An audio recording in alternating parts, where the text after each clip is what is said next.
Ja, grüß euch benannt und einen sakrisch guten. Jetzt Kasperl!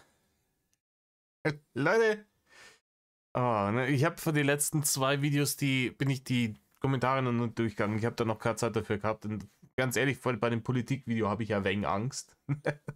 Ich habe schon gesehen, ich habe knapp, ich glaube 30, 40 Abonnenten verloren durch die Nummer. Aber ja, sei es drum. Heute Teil 2. Veröffentlicht wohl am 18. März dieses Jahres. Mein Universum, Folge 2, Spirituelle Welt, reines Podcast über sein Universum. Dieses hier ist noch eingesprochen mit KI. Und das nächste, ich glaube das dritte, hat er dann selbst eingelesen. Also hier geht es jetzt um die spirituelle Welt und im dritten geht es um die Wiedergeburt. Ne? Wir erinnern uns im letzten, worum ging es eigentlich im letzten noch? Keine Ahnung. Ich weiß nur, dass es um ein Universum geht, in dem praktisch die primären Eigenschaften eines jeden Wesens dieser Schöpfung immer von der Art und Weise, Häufigkeit und Bereitschaft zum Snoo-Snoo definiert werden. Genau. Also, das ist das Wichtigste und alles andere vollkommen wurscht. Ne? Hauptsache Rubrikatz. Auf geht's. Hockt euch her, Samamera. Reißt euch heute auf. Wir gingen einer. Gingen rein. Podcast Folge 2. Spirituelle Welt. Hallo und willkommen zur zweiten Folge dieses Podcasts. Servus, Rainer. Mein Name ist Rainer und ich will euch heute im Podcast mehr zu meinem Glauben und meinem Universum erzählen. Während Ofi hat heute ein Video, glaube ich, rausgebracht. Es gehen wilde Dinge schon wieder auf den Discords vor. Reini behauptet, er wird ins Gym gehen. Und er findet für seine Follower da wilde Geschichten darüber, wie sein Tagesablauf war, die halt einfach komplett wieder aus dem Palanergarten kommen. Aber nur nebenbei, wenn ihr da Bock drauf habt, ob wir uns vielleicht dieses Profi-Video mal gönnen können, schreibt es mal unten rein, ne? Wenn ich mir das mal anschauen soll, für euch meinen Senf dazugeben, schreibt es mir rein, dann mache ich das für euch. wir hier, das heißt am Leben, sind auf der Erde und in diesem Universum leben, ist die Vorstellung, der Glaube und vielleicht der Wunsch nach so etwas wie meinem Universum für viele sicher eine einfache Wunschvorstellung. Nein, Rainer. Ich will sowas wie dein Universum nicht haben. Klar, wenn ich ein eigenes Universum hätte. Aber, nee, Rainer. Ich glaube, dein Universum wäre ungefähr wie dieses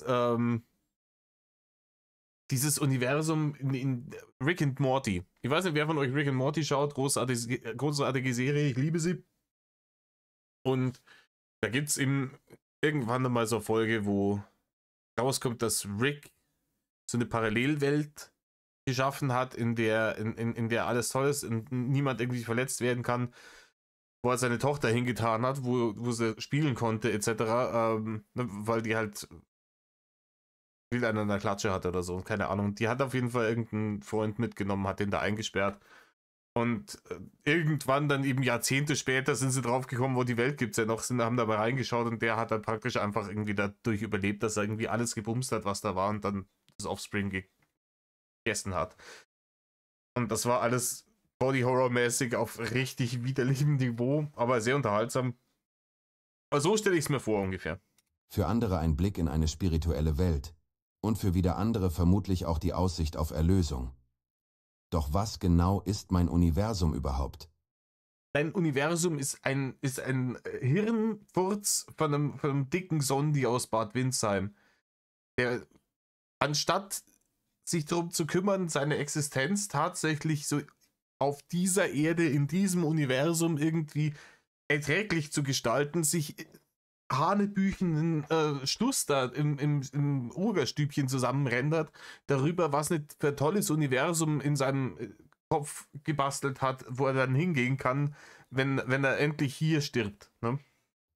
Wie kommt man dorthin? Und vor allem, Was erwartet einen dort? Einen Teil dieser Fragen wollen wir in der heutigen Folge des Podcasts besprechen. Beginnen wir am besten mit der Frage, wie mein Universum entstanden ist und was einen dort erwartet. Ich habe in der letzten Folge schon ein wenig darüber gesprochen, wie ich glaube, dass unser Leben nach dem Tod aussieht. Dass ich glaube, dass wir, wenn wir irgendwann sterben, wiedergeboren werden können. Und auch, dass wir in unsere eigene Welt übergehen können. Um das wirklich zu verstehen, fehlt uns leider das Wissen. Doch wir können es uns vorstellen, hoffen, wünschen und vor allem glauben. Letztlich bleibt es jedem selbst überlassen, woran er oder sie glaubt. Aber wenn man an Gott glaubt, dann meist auch an Himmel und oder Hölle. Das ist nichts anderes. Anders gesagt, will ich darauf hinaus, dass wir künftig einfach davon ausgehen, dass es real ist. Denn für die, die nicht daran glauben, wird es nie real sein. Für die, die aber glauben, was ich glaube, wird es genauso wahr sein wie der Himmel oder die Hölle in anderen Religionen. Für mich ist es real. Ja, Rainer, ne, wie gesagt, auch der Himmel und die Hölle in anderen Religionen, gelten jetzt, sagen wir mal, nach wissenschaftlichem Stand nicht unbedingt als real. Und nur weil du jetzt da irgendwie auf deine Fantasiewelt einen anderen Namen drauf gekritzelt hast, als Himmel oder Hölle oder sonst irgendwas oder Jenseits oder Valhalla oder ne, wie es nicht alles heißt, Nirvana, sonst irgendwas, bloß weil du da irgendeinen anderen Namen drauf gekritzelt hast, ist es nichts anderes irgendwie. Das ist halt, es sind halt Hirngespinste von einem, der offensichtlich nicht mehr ganz durchbachen ist. Mein Universum existiert also, weil ich daran glaube. Wie Genauso wie deine Internetkarriere, Rainer. Die hat auch existiert, weil du daran geglaubt hast. Alle Leute haben dir gesagt, das ist nichts für dich. Ne? Und du hast gesagt, nein, ich bin aber hier der große Internetprofi. Und dann hast du es durchzogen. Ja? Und siehst ja, wo es geendet hat. Ja? Wie in der letzten Folge gesagt, glaube ich, auch, dass jeder sein eigenes Universum erschaffen kann. Und auch, dass jeder in das Universum eines anderen gehen kann. Das passiert, wenn jemand, der an Gott glaubt, in den Himmel oder in die Hölle geht. Und genau dasselbe passiert, wenn jemand an mein Universum glaubt, mit einer Ausnahme. Grundlegend ist in meinem Universum jede Seele willkommen, bis auf vielleicht eine Handvoll. Ja. Die bösen Haters, die dürfen nicht in Reini sein tolles Universum, wenn sie mal abgekratzt sind. Ne? Das ist, daher heißt dann runter von meinem Universum. Wenn du praktisch so in dieses Universum, wenn du die Grenze überschritten hast zu diesem Universum, dann geht der Pfeifton los. Wie. Und das Brüllkonzert. Sogar in seinem erdachten eigenen Nirvana wird es wahrscheinlich nicht anders sein, als es damals vor der Schanze war. Da es in meinem Universum keine negativen Gefühle oder Handlungen gibt, möchte ich keine Seelen aufnehmen, die Freude an negativen Dingen haben. Ja, weiß ich nicht, das kommt ja ganz drauf an, was du... Ja, es gibt ja Leute, die haben Freude an Dingen, die sind negativ für dich, aber nicht nicht das Schadenfreude. So, ne? Das ist ja, zum Beispiel, ich habe die empfunden, als dein YouTube-Kanal weggemeldet wurde. Ne? Da hatte ich Schadenfreude. Damit ihr mich aber nicht falsch versteht. Es geht mir nicht darum, jeden auszuschließen, der sich mal falsch verhalten hat. Auch nicht darum, jemanden für falsches Verhalten zu bestrafen. Niemand, und das schließt mich ein, tut immer nur Gutes oder... Ja, Rainer, das hättest du jetzt dazu nicht sagen müssen, dass dich das mit einschließt, so, weil wir wissen, dass du nicht immer nur Gutes tust. So, im schweren Gegenteil. Ja? Also eher vom Gegenteil überzeugt. Das Richtige. Wer sich aber bewusst für Negatives entscheidet und das immer und immer wieder tut, wird auch in meinem Universum, denke ich, nie glücklich werden. Denn ihr werdet bei eurer Wiedergeburt eure Erinnerungen und eure Persönlichkeit behalten. Daher werden diese Menschen, auch wenn sie weder die negativen Emotionen und Gefühle noch das Verlangen nach negativen Handlungen verspüren, dennoch unglücklich werden, fürchte ich. Solche Menschen sollten sich also vielleicht einen anderen Weg aussuchen, den sie nach diesem Leben gehen können. Ja, keine Ahnung, ich werde mich vielleicht mit meinen Kumpels dann so verabreden, ja, und dann sagen, hey, wie schaut's aus? Ja? Kommst Uma auf ein paar Häube in mein Universum? Und dann droppen die da ein und dann, keine Ahnung, spielen wir vielleicht ein paar Runden Poker. Und dann sagen wir, weißt du was, hier ist ja hier Wunschkonzert-Universum, so, wir haben ja irgendwie können uns ja überall hindenken, wo wir wollen, ne? Lassen wir schnell beim Rainer seinem Universum vorbeischauen. Ein bisschen da hinstellen vor dem Universum, am Tor. Ein bisschen am Tor rütteln vom Universum. Immerhin ist euer Glück von euch selbst abhängig. Es ist leider auch einfach eine Tatsache, dass es nicht wenige Menschen gibt, die sich an Grausamkeit und negativen Gefühlen erfreuen. Meist dann, wenn sie negative Gefühle bei anderen hervorrufen oder negative Handlungen ausüben. Und so etwas ist in meinem Universum eben nicht möglich. Daher sehe ich keine Möglichkeit, dass jemand, der an so etwas Freude hat, dort leben kann, ohne immer das Gefühl zu haben, dass ihm oder ihr etwas fehlt. Ich möchte außerdem denen einen Ort bieten, die unter solchen Menschen immer gelitten haben. Und das scheint mir schwierig, wenn solche Leute auch in meinem Universum leben. Der Glaube an mein Universum. Oh, Reiners Universum ist ein Safe Space offensichtlich, ne? Meine Meinung zu Safe Spaces habe ich euch schon kundgetan, ne? Also. Dieser Glaube ist eigentlich recht einfach. Jemand, der meinen Wunsch, meine Vorstellung und meinen Glauben versteht und selbst in sich spürt, ist bereits Teil des Glaubens. Rainer, ich will von dir überhaupt nichts in mir spüren, aber gar nichts. Natürlich muss deswegen noch lange niemand nach diesem Leben in mein Universum eintreten. Wie ich sagte, glaube ich, dass sich jeder selbst sein Universum erschaffen kann. Anders gesagt, ich biete euch keinen Himmel an, ebenso wenig eine Hölle. Ich biete euch nur mein Universum an und zeige, wie ich es erschaffe. Ihr könnt euch natürlich einfach auch ein Beispiel daran nehmen und euer eigenes Universum erschaffen. Leute, ich habe mir hier ein paar Sachen aufgeschrieben. Ich werde da vielleicht morgen mal mit Matti auch nochmal drüber quatschen. Matti und ich planen morgen ein kleines Video aufzunehmen, wo wir ein bisschen quatschen über die Situation jetzt hier. Filme, die Rainer wahrscheinlich gesehen hat im letzten Jahr, um sich diesen Scheißdreck zusammenzuspinnen. Bitte gerne eure Vorschläge auch in die Kommentare. Ich bin gespannt, was ihr euch da... Ich habe ja die Sachen noch nicht alle gehört, aber also wo ich mir fast sicher bin, ist, klar, Last Action Hero hat er erzählt, Inception, 100%ig, Interstellar sehr wahrscheinlich, vielleicht Alice im Wunderland, aber wo ich mir fast sicher bin, ist In meinem Himmel. Ich weiß nicht, ob ihr In meinem Himmel kennt, das ist ein weirder Drama-Film, wirklich schwere Kost, guter Film, schwere Kost. Schreibt's mir mal unten rein, was ihr glaubt, was Reini sich für Filme gegeben hat, um auf diesen ganzen hanebüchenen Schmutz zu kommen. Oder ihr könnt Teil meines Universums werden, wenn ihr das wollt. Eine Sache ist jedoch wichtig, die jeder verstehen sollte. Niemand kann eure Seele in sein Universum zwingen. Oder anders gesagt, wenn ihr euch euer eigenes Universum erschafft, könnt ihr darin tun und lassen, was ihr wollt. Ihr könnt darin ganze Galaxien erschaffen. Ihr könnt ganze Universen erschaffen. Euch sind keine Grenzen gesetzt. Ich kann einfach Eckboards erschaffen, in der es immer Freibier gibt. So, wäre ja auch schon. Ja, also, da könnt ihr, glaube ich, schon die ersten paar Monate, bis ich mir überlegt habe, was ich in meinem Universum haben will, könnt ihr da schon rumbringen. Das gilt jedoch nur für euer eigenes Universum. In dem Universum eines anderen, in diesem Beispiel meinem, habt ihr innerhalb des Universums nur die Macht über alles, die ich euch zugestehe. Und um gleich vorab klarzustellen... Ja, so hätte er sie gerne, die Realität, gell? Das war schon immer so. Es war schon zu Schanzenzeiten so, wenn da die Leute vor der Tür gestanden sind, also vor der Tür, auf der Straße. Die hätte er so gern einfach ihr so Thanos-mäßig weggeschnipst. Oh, Thanos. 100%ig hat er sich ein paar Marvel-Filme angeschaut. Nee, die hätte er 100%, aber die hätte auch gerne weggeschnipst. So, da wäre gern der allmächtige Schöpfer gewesen, der sagt, hier,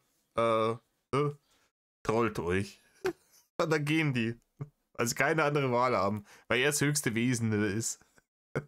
Aber die haben halt nicht dergleichen getan. Also in dem Universum, jetzt in der aktuellen Realität, wird das offensichtlich nichts mehr. Das hat er jetzt eingesehen. Deswegen fokussiert er sich jetzt schon mal schlauerweise, ist er Fuchs da rein, ne? Fokussiert sich jetzt schon mal aufs nächste Leben. Ne? Ich glaube, mit diesem hat er bereits abgeschlossen. Also okay, ne? dieses Leben wird erbärmlich, im nächsten wird es dann besser. Das im Übrigen, das hat auch nicht exklusiv so, das ist so ein Kernding bei den meisten Religionen. Ja, weil das ist praktisch für die Leute, die was zu sagen haben in der Religion. Ne? Wie das abläuft. Ich werde euch nachher noch mehr dazu erzählen. Aber damit das gleich jeder versteht. In meinem Universum gibt es Götter, das heißt neben mir selbst. Denn ich habe nicht vor, als Gott über mein Universum zu herrschen. Allmächtig werde ich sein. Natürlich. Doch weder hier, noch dort will ich angebetet werden. Dafür erschaffe ich andere Götter. Diese werden ihre eigenen Religionen haben und jeder kann an das glauben, was er oder sie will. Aber Ja, im Endeffekt, Rainer will nur, im Endeffekt will Rainer ein Universum erschaffen, so, das 1:1 so ist wie das unsere. Nur, dass er tun und lassen kann, was er will. Und jedes Wesen ist bimsbar. Habe ich das jetzt korrekt zusammengefasst? Das ist mehr oder weniger die Quintessenz. So, ihr könnt auch euren Glauben haben und so. Aber ich bin der Barbu und alles ist bimsbar. So. Und Lieferant und Liefer kostenlos. niemand, der von hier in mein Universum gelangt, wird zu einem Gott oder göttlichen Wesen. Die Götter meines Universums sind alle als solche geboren, und nur Seelen, die innerhalb meines Universums geboren wurden, können Götter sein. Aber jetzt mal, wenn jetzt in deinem Universum eine Seele geboren wird und die stirbt in deinem Universum, kann die dann auch ein anderes Universum erschaffen? Und existiert das Universum dann praktisch im selben Raumzeit-Kontinuum wie dein Universum? Also sind es dann alle Universen, die so mehr oder weniger connected sind? Weil dann sehe ich nämlich wirklich ein Problem, weil dann kann es halt wirklich sein, dass dann so, hey, Alter, ich bin in einem Universum groß geworden, bist ein ziemliches Arschloch gewesen, so ich hau jetzt aufs Maul, ich mach dein scheiß Universum kaputt. Das heißt nur die, denen ich göttliche Macht gebe oder schon gegeben habe. Der Weg in mein Universum kommen wir jetzt erst einmal zu der Frage, Dieser Weg wird kein leichtes.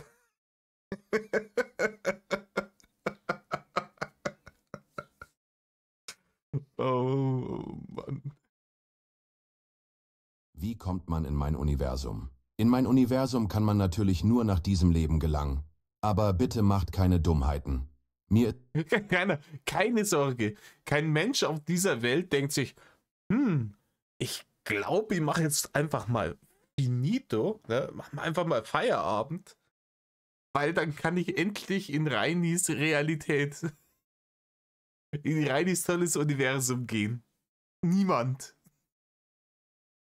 ist bewusst, dass es viele Menschen gibt, die unter Depressionen und anderen Dingen leiden, für die Ja, aber also ganz ehrlich, von heute bis ans Ende aller Tage, ich kann es ja versprechen, ich würde alles drauf wetten, wird es niemals folgenden Grund zur Selbstterminierung gegeben haben. Oh, Alter, ich will so schnell wie möglich in Reinis Universum. Diesen Grund niemals. Nie, nie, nie, nie, nie. die zu einem Großteil die negativen Gefühle, Gedanken und auch oft Handlungen verantwortlich sind. Also zumindest ne, von niemandem, der nicht du bist. All das sind Dinge, die in meinem Universum nicht existieren. Daher kann ich mir vorstellen, dass mein Universum gerade für solche Menschen sehr reizvoll sein dürfte. Doch es gibt Rainer, jeder Mensch hat eine andere Vorstellung vom Paradies. Jeder Mensch hat eine andere Vorstellung davon, wie seine ideale Existenz aussehen würde. Wenn das tatsächlich so ist, wie du das hier beschreibst, gibt es für niemanden einen Grund, nicht sein eigenes Universum zu entwerfen, wo er alleine allmächtig ist und sich das so einrichten kann, bis ins Kleinste, bis es perfekt für ihn selber ist. Das macht keinen Sinn, Rainer. Es gibt für niemanden einen Grund zu sagen, ich will jetzt in Reinis Universum, weil ich krieg's selber nicht besser hin.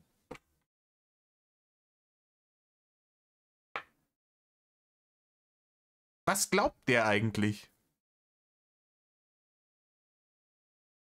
Also wenn es schon vorher Hanebüchen und wirklich komplett aus dem Arsch gezogen war, dass er gedacht hat, dass tatsächlich Leute kommen, ihm ihr hart erspartes äh, äh, Geld in den Schlund stopfen, um dann bestrafungswilliges Fleisch auf seiner, in seiner Sekte sind. Also wenn das schon jenseits aller Vorstellungskraft ist, wie blöd müssten dann die Leute sein zu sagen, nee, die Ewigkeit, die verbringe ich dann da im Äquivalent. Kommunengalaxie. Alter Vater. Auch in dieser Welt viel Schönes. Und ihr habt hier nur eine begrenzte Zeit, anders als in meinem Universum. Dort habt ihr zwar auch ein sterbliches Leben, doch ihr könnt dieses in verschiedener Art, Form und Länge immer wieder führen. So gesehen gehört euch dort die Ewigkeit. Der Tod ist also nicht das Ende, sondern nur eine andere Form der Existenz. Nun, zum springenden Punkt. Wie gelangt man in mein Universum? Im Prinzip ist es wie bei jedem Glauben. Wenn euer Körper stirbt, wird eure Seele aus eurem Körper gelöst. In diesem Zustand werdet ihr über all die Möglichkeiten verfügen, euren eigenen Weg zu gehen. Ihr könnt in euer eigenes Universum oder in das eines anderen. Natürlich nur, wenn diese euch auch lassen. In meinem Fall kann nur jemand, den ich einlassen möchte, mein Universum betreten. Eine Frage, die mir dazu gestellt wurde, war: Ja. Das Universum ist ja kein Discord-Server, oder? Da hast du dann Rechte, oder? Da können dann nur Leute, die vorher einen Invite gekriegt haben können in sein Universum. Wer würfelt sich das zusammen? Oh Mann. Aber Hauptsache sich nicht mit der Realität beschäftigen, so das ist das Allerwichtigste. Die Realität ist ein Hater und nicht dies unerwünscht in Reinis Ogerstübchen. Wie kannst du wissen, ob jemand dein Universum betreten darf? Nun, vermutlich werdet ihr das nicht so gut finden, aber es ist notwendig. Wenn ich eines Tages sterbe, wird auch meine Seele auf dem Planeten des Sonnensystems wiedergeboren, das in meinem Universum mir und den wenigen, denen ich es gestatte, vorbehalten ist. Sobald ich dort bin, habe ich auch sämtliche Macht, die ich bis dahin nur wollte, mir wünschte oder mir erhofft habe. Ich kann mein Universum von da an auch aktiv und bewusst erleben und auch formen.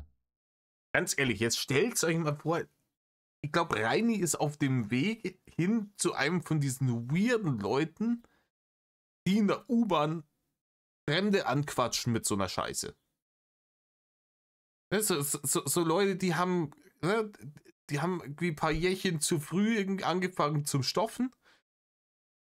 Gehirn hat sich nicht gescheit entwickelt und die sind fertig mit der Welt und die fahren da rum und erklären den Leuten hier von den Echsenmenschen oder von ihrem Universum oder seinen Scheiß. Ich glaube, das Einzige, was Reini davon abhält, genauso ein Du zu werden, ist die begrenzte Lebenserwartung, die er sich hergefressen hat.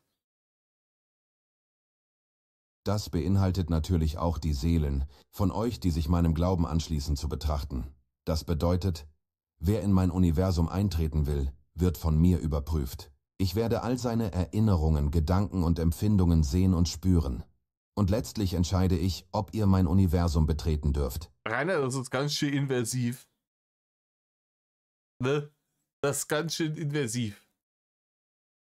Also nicht nur, dass du erwartest, dass die Leute sagen, nee, ich erschaffe mir nicht mein eigenes Universum, sondern ich möchte unbedingt in das vom Rainer gehen, sondern dann erwartest du auch noch, dass die sich komplett auf links drehen für dich. Weiß ich nicht.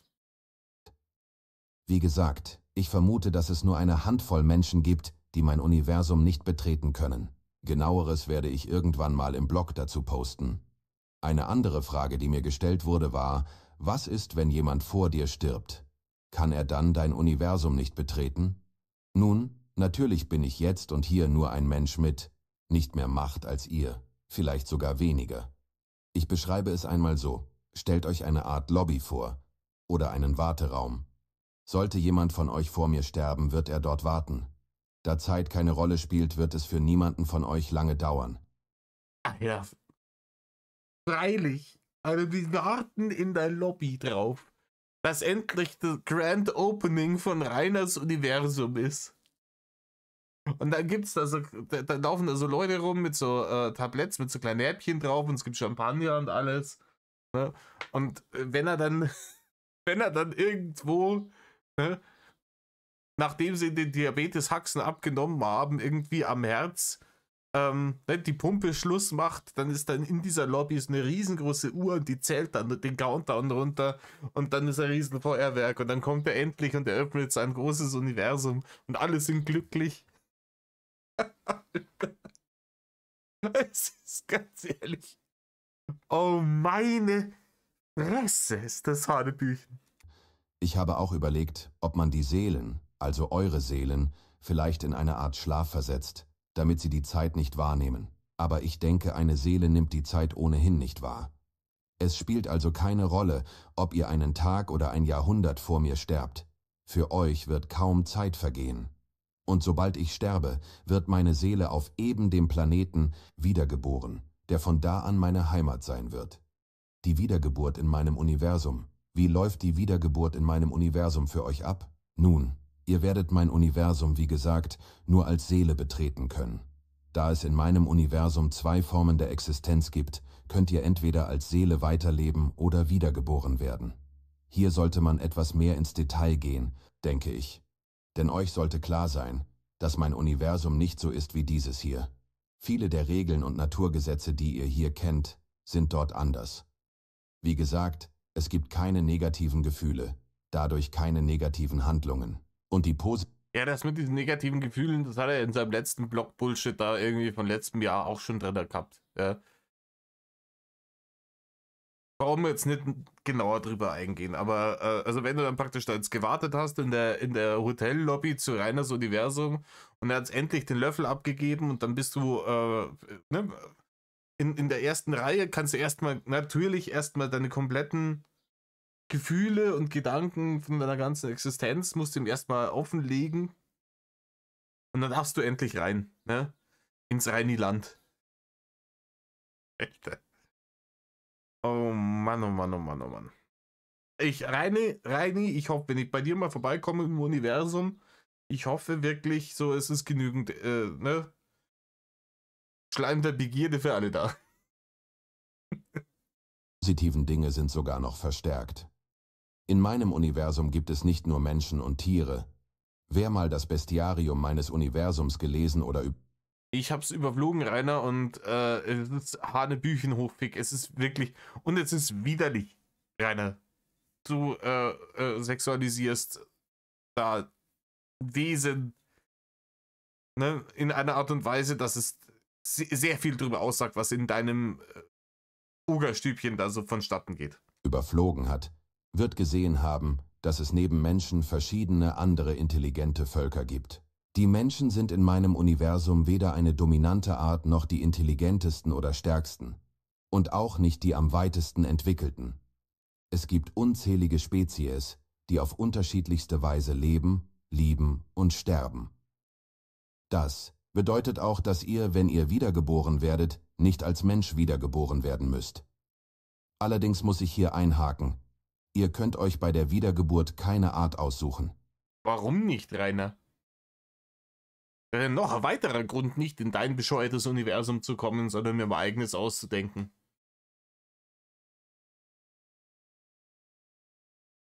Vielleicht will ich ja mein eigenes, vielleicht will ich hier Long Jong Schlong sein, oder? Kann ich nicht? Musst du erst zustimmen. Wenn der gnädige Gott Rainer dann sagt, du darfst das und vielleicht darf man so, ne, das ist so ein Wunschwesen, dass man sagt, ich wäre gern. Und dann bist leider schon wieder ein Engelchen geworden, das bei Rainer zu Hause aufwächst. Ah. Verdammt aber auch. Ich habe auch ein Pech.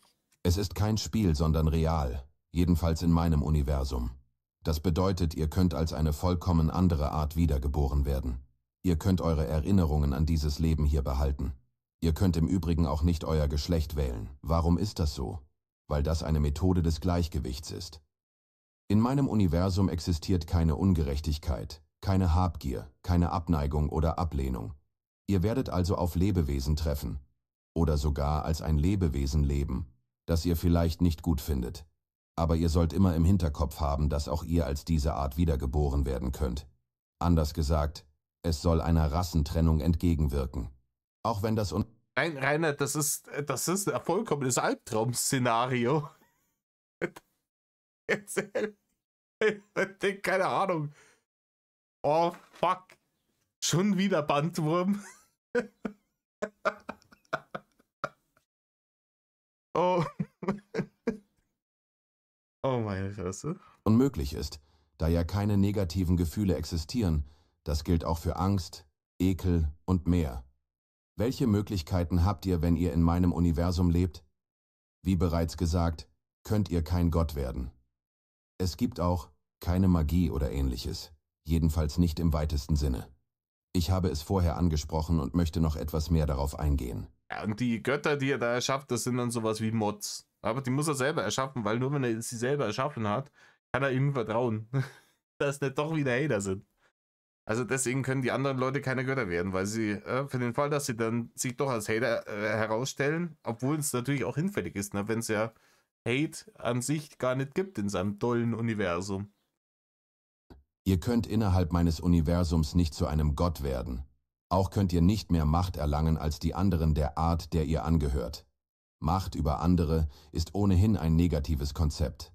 Rainer, du erzählst mir jetzt hier, dass Macht über andere ein negatives Konzept ist, nachdem du mir jetzt schon den zweiten Podcast vollsülzt, wie geil das wird, wenn du endlich mal die Allmacht hast. Das höchste Wesen etc. wirst. Das geht hier das ist hier ein einziger Clusterfuck Power Trip, den du hier schiebst. Und jetzt erzählst du mir wirklich, ja, nee, Macht über andere Leute haben ist überhaupt nicht cool, ha? Meiner Meinung nach. Ja. Im Klartext bedeutet das, dass es eine solche Form nicht gibt. Es gibt zwar Anführer, doch sie sind es, weil andere sie mögen, respektieren und sie sich umgekehrt bei ihrem Volk oder Dorf einbringen. Ein Konzept wie bei uns, beispielsweise Deutschland, wo so etwas wie ein Kanzler gewählt wird, existiert nicht und ist auch generell unnötig. Lasst es mich versuchen, so zu erklären. Eine der vielen Arten meines Universums sind Minotauren. Ein Minotaurus kann einfach so in ein Menschendorf gehen und dort leben. Niemand wird ihn komisch ansehen oder schlecht behandeln, denn genau wie sie ist er ein Lebewesen meines Universums. Dasselbe gilt für andere Arten. Er kann zu den Goblins gehen und bei ihnen leben. Sie werden ihn freudig empfangen und willkommen heißen. Es gibt einige Arten, die bevorzugt alleine leben, beispielsweise Kitsune, ein Fuchsgeist oder eine Arachne, eine Spinnenfrau. Beide leben eher alleine in den Wäldern und sind meist nur dann von anderen umgeben, wenn sie sich paaren oder ähnliches. Ja, Paaren tun sie sich immer sehr, sehr häufig. Alle Viecher in seinem komischen Universum, mit ganz, ganz wenigen Ausnahmen. Das sind auch so Alibi-Viecher, die er gemacht hat, um zu sagen, hier jetzt hier nicht nur ums Bimsen, ne? Ich habe hier der komische Waldschrat da hinten, ne? Oh Mann, oh Mann, oh Mann. Natürlich gibt es auch bei ihnen Ausnahmen. Auch eine Arachne kann einfach so in ein Dorf gehen, um dort zu leben, wenn sie das will. Und sie wird ebenso wenig weggestoßen oder verachtet wie andere. Im Klartext: Es gibt keine Diskriminierung. Der Hauptgrund, warum ich mein Universum so gestalte, wie ich es tue, ist, weil ich selbst genug Grausamkeit erlebt habe. Aber Oh mein Reini, da hat Rainer so viel Grausamkeit erleben müssen. Also das ist ja unfassbar. Hm?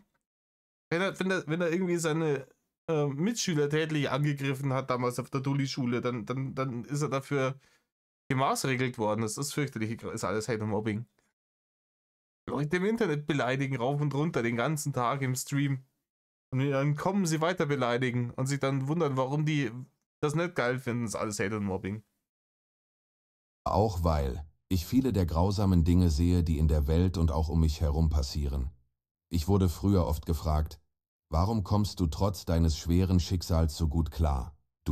Deines schweren Schicksals. Gut klar. Willst du mich verarschen? Rainer, dein schweres Schicksal dieses Joch hast du dir hundertprozentig selbst auferlegt und du kommst überhaupt nicht gut klar. Du hast es geschafft, in 14 Jahren, seitdem Rudi den Arsch hochgerissen hat, wirklich alles hier vor die Wand zu fahren, was es nur gibt. Du kommst nicht gut klar, Reini. Du trinkst nicht, du nimmst keine Drogen, du bist nicht depressiv. Ja, das wundert mich allerdings bei dir schon auch, ja. Der Grund ist, dass ich vielleicht ein schweres Leben habe, aber ich sehe immer, dass es Lebewesen gibt, denen es viel schlechter geht.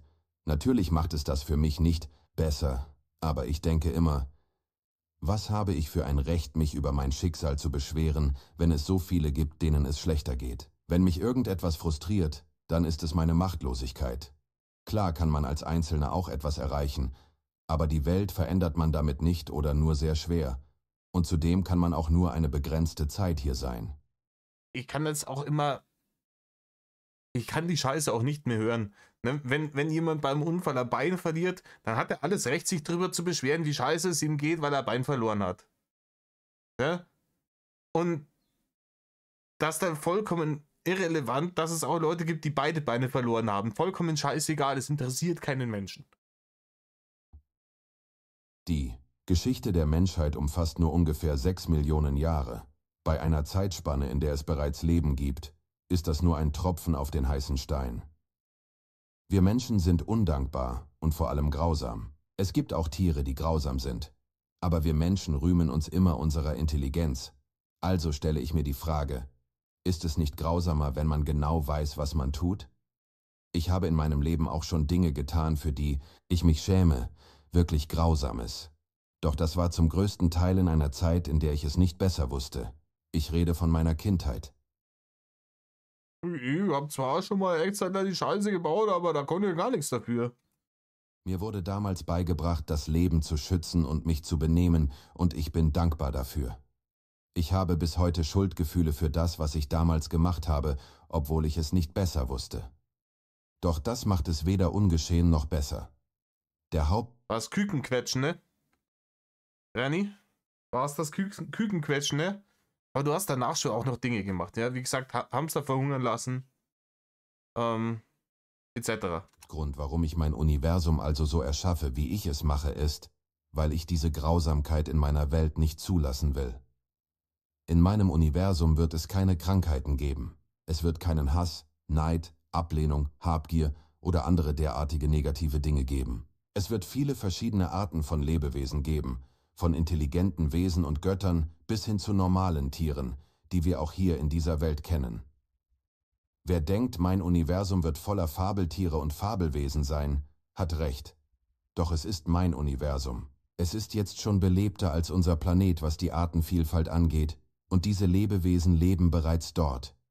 Während ihr hier zuhört oder den Blog lest und ich ihn für euch schreibe, existiert diese Welt bereits. Und eines Tages, wenn ich sterbe, werde ich den Rest aller Zeiten dort verbringen. Ich freue mich schon darauf, doch will ich erst dorthin gehen, wenn ich hier fertig bin. Und als kleine Anmerkung: Wenn du hier fertig bist mit was, Rainer? Was ist denn dein großer Auftrag hier? Und jetzt komm mal bitte bloß nicht mit, ich möchte gegen Mobbing kämpfen. Ja, das kauft dir keine alle Sau mehr ab. Die Zeit endet erst, wenn ich es will. Was bedeutet, dass es gut möglich ist, dass sie niemals enden wird. Ja, warum sollte man denn auch wollen, dass sie dann endet? Wollt ihr nicht auch in einer solchen Welt leben, in der ihr keine Angst haben müsst und wahrhaft frei sein könnt? Ja, na, ich bin eben nicht wahrhaft frei, weil ja du immer noch allmächtig bist in dieser Welt und ich bloß wieder ein kleiner Schors. Ja, dann meine, machen wir ein eigenes Universum mit Blackjack und Nutten. Im nächsten Blog werde ich euch mehr über mein Universum erzählen. Ach, und wer sich fragt, warum dieser Beitrag heute spirituelle Welt heißt: Mein Universum ist, solange wir hier und nicht dort leben, nur spirituell. Jedenfalls nach unserer Definition des Wortes. Ja, Rainer, schön, dass du mir jetzt 30 Sekunden vor Ende dieser Folge sagst, worum es eigentlich geht. Ich hoffe, ihr seid auch im nächsten Podcast wieder dabei und wünsche euch einen guten Start in die Woche, auch wenn ich einen Tag zu spät dran bin. Diese Folge ist heute etwas kürzer, denn ich habe leider nicht die Zeit dafür gehabt, die ich gerne gehabt hätte, da ich viel Zeit damit verbracht habe, im Blog zu posten. Zudem soll der Podcast für... Ist das jetzt auch wieder so Euphemismus? Hast du wieder ein bisschen zu viel im Blog gepostet? den Moment nur ein Nebenprojekt werden, der noch das Verständnis für meinen Glauben und meine vielleicht künftige Religion erleichtert. Er hat im letzten Podcast hat er auch gesagt, irgendwie, dass er gar nicht will, dass sein Glaube eine Religion wird. Und jetzt ist es dann vielleicht doch eine künftige Religion. weiß er schon wieder zwischen dem 10. und dem 18. März, weiß er schon wieder nimmer, was er vorher irgendwie an Bullshit schwadroniert hat. Eine Woche hat's gedauert. Da wusste er schon nimmer, was er gesagt hat die Woche davor. Oh, meine Fresse. Leute. Was haben wir denn jetzt? 40 Minuten. Na, dann, ich glaub, 40 Minuten ist gut. Ich sehe nämlich hier auch gerade, der nächste Podcast, der dauert über eine halbe Stunde. Ja, das kriege ich jetzt da nicht mehr hingepimmelt ans Ende. Und dafür haben wir dann mit Folge 4, die ist dann erst wieder 16 Minuten lang. Ja, schauen wir mal. Dann sehen wir es schon. Leute, zurzeit haben wir noch wunderschönes Wetter. Das Wochenende soll auch noch geil werden. So genießt es. Es ist endlich mal geiler Frühling. Haut rein. Tut, was reiner tut. Metal off.